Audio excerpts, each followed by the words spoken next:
What's up YouTube, it's Garchomp here today, and we'll be talking about my top 5 competitive Pokemon from Sinnoh. Like usual guys, the rest of them will be down in the description below. We'll be talking about my top 5 Pokemon, and these is based on like Pokemon rules. I won't be putting anything in from Boogers, I won't be putting in any legendaries. It's just standard 5 Pokemon. They hopefully won't all be OU either. You'll see obviously the list always changes, but we'll get right into it here. So coming at number 5, we got Drapion. Drapion's not like a commonly used Pokemon, but down in RU he's a really good Toxic Spike Setter, one of the only ones I can think of. While Drapion doesn't have that good of a bulk, he has a unique typing, only being weak to ground, that lets him come in a lot of times to set up his Toxic Spikes. Also has a lot of good utility moves such as Taunt, Whirlwind, and Knockoff is always a great option. His defensive stat 110 makes him decent enough physical walls, he usually runs some physical investment on him. Other than that, he's really good at setting up Toxic Spikes. Teams like stall teams that have enough core to work around with him, they're really good as complements. Down in the lower tiers, you can also be using upper tiers, there's not a lot of Toxic Spike user setups anymore in OU. So for number 4 on our list, we got Garchomp. Garchomp's a really cool, especially defensive Pokemon, not really used in the higher tiers, but it has a unique thing, and Storm Drain is its ability.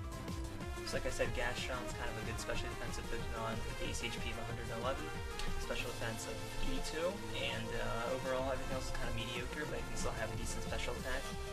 Because of its mediocre stats though, you're going to run Scald, Toxic, Recover, and Stockpile, help you boost up some of your defenses, and you can still Scald or Toxic depending on what the Pokemon is, and Recover is going to make you last a lot longer in a fight.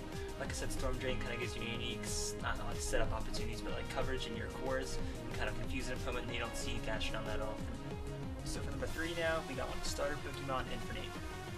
Infernape is probably the starter with the most offensive potential, sporting really great offensive stats, besides Blaziken, he's been banned to Ubers. Infernape has special attack of 104, attack of 104, and speed of 108, making him a great mixed sweeper. You can run a lead set with him, mixed attacker, physical, special. I listen to the coverage moves you're going to run. I like running the mixed ones because it kind of makes you unpredictable in your offensive style, but they're trying to feel you out to see which kind of your physical, special, or mixed.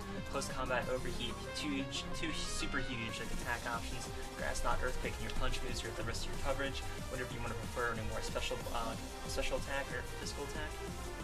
Infernape also has a wide variety of 2 really good abilities that come in Iron Fist and Blaze.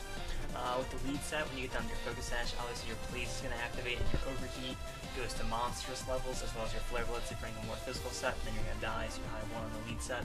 Iron Fist is obviously good for physical sets as well, because you're able to do a lot of damage on your physical hits like your punch moves. Mach Punch is really good for his priority move. Infernape kind of reminds me of Greninja in the fact that you don't really know what he's going to run. He's like a poor man's Greninja. You don't know if he's running physical, special, mixed, lead set. It really makes it hard to see what he's going to run. He's just going to get a few kills if you use him right, as long as they don't know what you're doing. And even as good as Infernape is, there's still better things I think from Sinnoh, like our number 2 pick, which is Togekiss, everybody's favorite Thunder Wave setup in Paraflinch. I mean, everybody hates running it, but everybody loves using it. While Togekiss can run more of a special setup set, I prefer the typical Paraflinch set. It really works a lot. It helps break down stall teams as you paralyze them and you speed them down. They can't do much about it.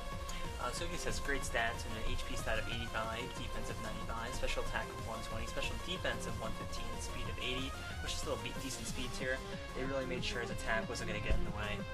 Obviously, you're going to run Serene Grace for your ability. Thunder Wave, Roost are basically the main part of the set. You're going on Thunder Wave to paralyze things. Roost is going to make sure you're staying healthy. Air Slash, Moonblast, and Aura Sphere are your 3 coverage moves. Obviously, Air Slash and Moonblast give you stab, although Aura Sphere can give you more coverage. And Air Slash is usually chosen because, obviously, because the Paraflinch hacks. As good as Togekiss is, I think our number 1 pick is definitely the best thing from Sinnoh, which is Garchomp.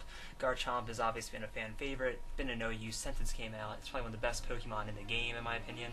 I think it's best set as with the Choice Scarf, running this smooth coverage, Outrage, Earthquake, Iron Head, Stone Edge. Earthquake and Stone Edge has great coverage, Outrage is a great stab move, as well as Earthquake, and Iron Head takes out fairies a lot more well than people think, because most of those are especially defensive, and he's obviously more physically offensive.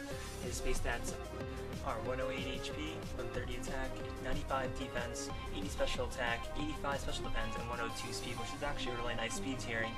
And with Choice Scarf, you can run Adamant to get even more damage off of that 130 attack. Garchomp can also run a Choice Band set. He has access to Storage Dance, and his Mega can actually run pretty well in a mixed variant. I think this is my favorite to run. Catches people off guard with the speed tiering. Fire Fang's another option for stuff like Ferrothorn. I talk about Ferrothorn a lot in my videos. He's kind of annoying, and you kind of have to have the counter for him. So that's my top 5 Pokemon that are competitive from Sinnoh. Let me know what you guys think. I know I left out a lot of big ones like Hippowdon's, obviously a fan favorite. Gliscor probably should have been in there somewhere, maybe ahead of Garchomp. Like I said, I like to kind of switch it up, talk about some Pokemon people may not really know about.